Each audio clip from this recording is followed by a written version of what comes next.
Giant train is coming our way. Oh, your Rastafari, Zion train is coming our way.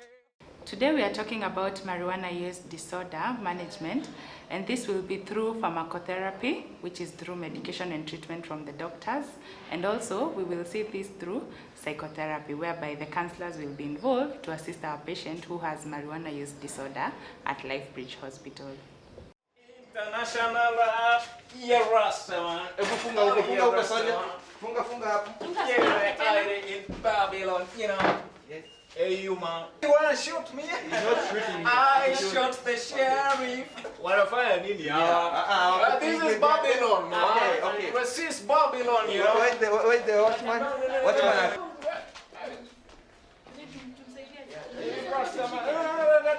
No, this people, this is Babylon, you know.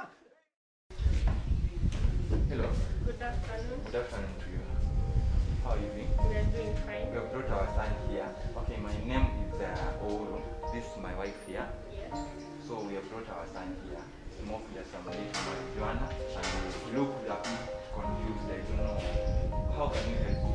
What's the way forward?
Welcome to Lifebridge Hospital.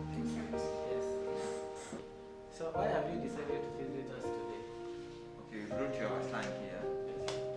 He has been having some little issues. Yes. He does smoke bangi.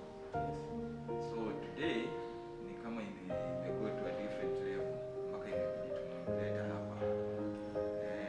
Hii ni tabia yenye imekuwa tukimwangalia ni kama ni tabia yenye ameanza kitambo kidogo. But tumekuwa tukiongea na yeye till today. Leo sasa ndio shida imefanyika. In fact, daktari sijui atakwambia aje, huyu kijana ametusumbua kwa muda mrefu sana. Nikiekelea kwa ukibeti napata pesa hakuna. Ukiacha kitu hapa yanaweza unapata hakuna imeenda. The company yenye ako nayo ni wale watu wa bank. So Kijana mwenyewe hata ni mchafu. Ukiingia kwake he is very dirty. Okay, he was in that way akiwa high school, primary school, he was a very neat boy. But when he joined campus, that boy So for how long has he been smoking back? exactly hatuwezi jua, lakini tumekuwa tukiona kuna some changes. Na recently tukaenda shule kuconfirm sababu tuliona huyu kijana ni kama aendelee vizuri. Tuka realize that ako first year second semester na saizi anafaa kuwa second semester third year. So hajakuwa akisoma, amekuwa tu akienda shule, tunatuma pesa, hatujui kenye anafanya nayo. mkora sana. Mkora daktari nakwambia, but he was hapo anakaa hivyo kutoka kitambo. Hiyo tabia imebadilika the moment that he joined campus. Yeah. Okay. So in this we are going to admit your patient. We are going to do some investigations. We have to do a drug toxicology for him so that we can know whether he is abusing other substances. Na You know, right there in the university, some people do mix a lot of, either they can mix bang with cocaine, they can mix bang with heroin, and then you think your son only smokes bang. But when you do that toxicology, you can get to know that he has been using a lot of other substances unknowingly. So firstly, as we have now sedated him, we will waiting for him to wake up, and then we do a toxicology and other investigations to rule out whether it's behaving that way, because maybe he could have other physical illnesses. Daktari will be so grateful.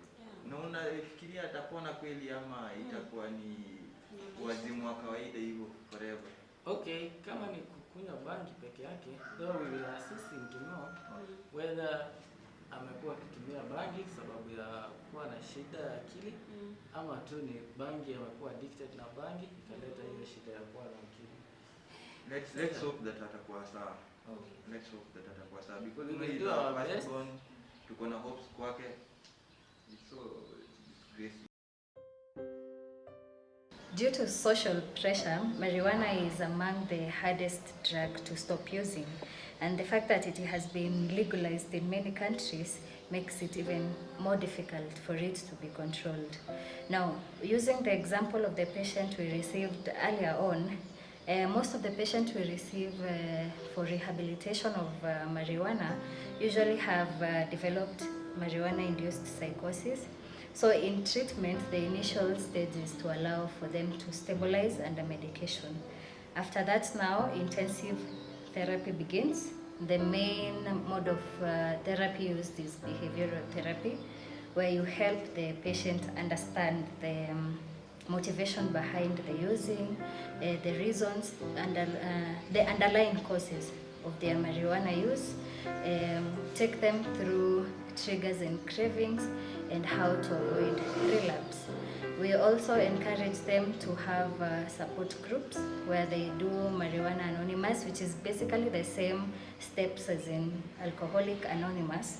And then they engage in group therapies, because having them in groups where they share the same problems might enable them to help each other to navigate through their problems and to be able to recover well. We also encourage family support system so that they can be able to be integrated back to the society with the right kind of support, and to be helped to go through recovery in a more comprehensive way back at home. Now, marijuana use is very common, and a study done by UNFDC in the year 2017, they found out that marijuana is the most commonly illicit drug used around the world. And also it's almost similar studies done here in Kenya. Even the patients who are coming here for rehabilitation, we find that even most of them have been using marijuana at some point in their lives. So marijuana is so common. Now, an interesting study was done by Nakada in the year 2019. They were looking at status of substance use and abuse among pupils in Kenya. So an interesting fact was that 20.2% of these pupils who were interviewed, they have used a substance, at least one substance at their point in their lifetime. Be it tobacco, be it alcohol, be it marijuana, mention any drug, they have used at least one. And the interesting fact was that these children, pupils, and I'm talking about pupils in primary schools, they were using it during school holidays, most of them. They also mentioned they use it during weekends. Also, some of them mentioned when they're coming home from, or they're going home from school, or during inter-school competitions. This is the time when they're using more of the drugs. So we're talking about parents taking care of their children, that during these school holidays, then they make sure that at least they know signs and symptoms of marijuana use disorder, they at least know how to prevent it, and if they find their children using it, they should be able to know how to best to assist them. So they should be on the lookout during the school holidays. Now, in the recent past, Lifebridge Psychiatric Hospital has received several students, secondary students, coming in as a referral from their school that they want to do drug toxicology tests. And most of the drug that you find in their system is usually marijuana. So it is very common among also the secondary school children. And you find that there's a relationship between marijuana use and a repetition in class, and also a decline in academic performance. So marijuana use has an effect on their performance in school. So this is the more reason why we should take charge of our children. If we find we have a decline in academic performance, we should query or ask around if they've been using drugs.